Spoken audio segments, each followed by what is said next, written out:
السلام علیکم، میں ہوں محمد احمد اور آپ دیکھ رہے ہیں ڈسکورنگ پوائنٹ۔ آج ہم ایک ایسے شخص کے بارے میں بات کرنے جا رہے ہیں جس نے پہلی بار انڈیا کو ایک تمغہ جیت کر دیا، جس نے اولمپکس میں پہلی بار انڈیا کو ایک تمغہ جیت کر دیا۔ گوگل نے 15 جنوری 2023 کو ہندوستانی پہلوان خشابہ دادا صاحب جادو کو اعزاز سے نوازا، جنہوں نے 1952 کے ہیلسنکی اولمپکس میں آزادی کے بعد ہندوستان کو اپنا پہلا انفرادی اولمپک تمغہ جیتا تھا۔ یوم پیدائش پر پاکی ڈائنمو کے نام سے مشہور جادو 15 جنوری 1926 کو مہاراشٹر کے کولیشور گاؤں میں پیدا ہوئے، جہاں انہوں نے اپنے والد کے ساتھ تربیت شروع کی۔ گاؤں کے پہلوانوں میں سے ایک تھے۔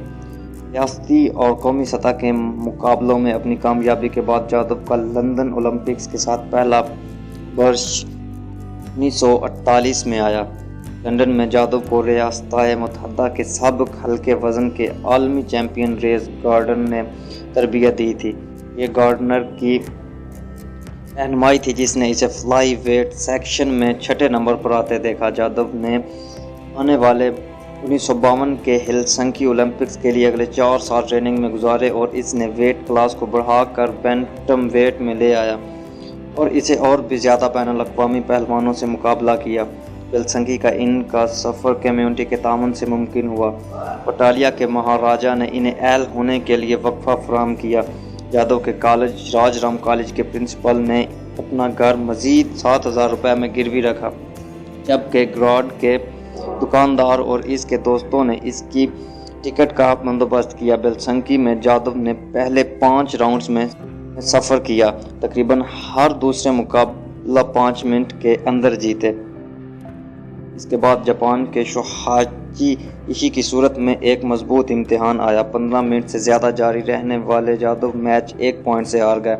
ایشی نے گولڈ جیتنے کے ساتھ جادو کو پھر چٹائی پر واپس سوویت یونین کے راشد محمد بیوف سے لڑنے کے لیے کہا گیا۔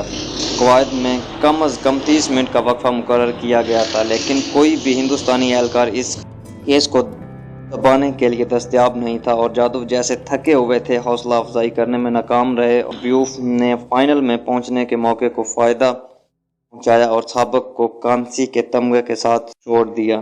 گلیشور نے ایک جلوس کے ساتھ جیت کا جشن منایا۔ بیل گاڑیوں کی پریڈ اسے گاؤں میں لے گئی۔ بدقسمتی سے جادو کا ریسلنگ کیریئر اگلے اولمپک سے قبل گھٹنے میں زخمی ہونے کے بعد ختم ہو گیا۔ بعد میں انہوں نے 1984 میں ایک حادثے میں انتقال کرنے سے پہلے ایک پولیس افسر کے طور پر کام کیا۔ 2010 کے دہلی کامن ویلتھ گیمز کے لیے بنائے گئے ریسلنگ کے مقام کا نام ان کے اعزاز میں رکھا گیا۔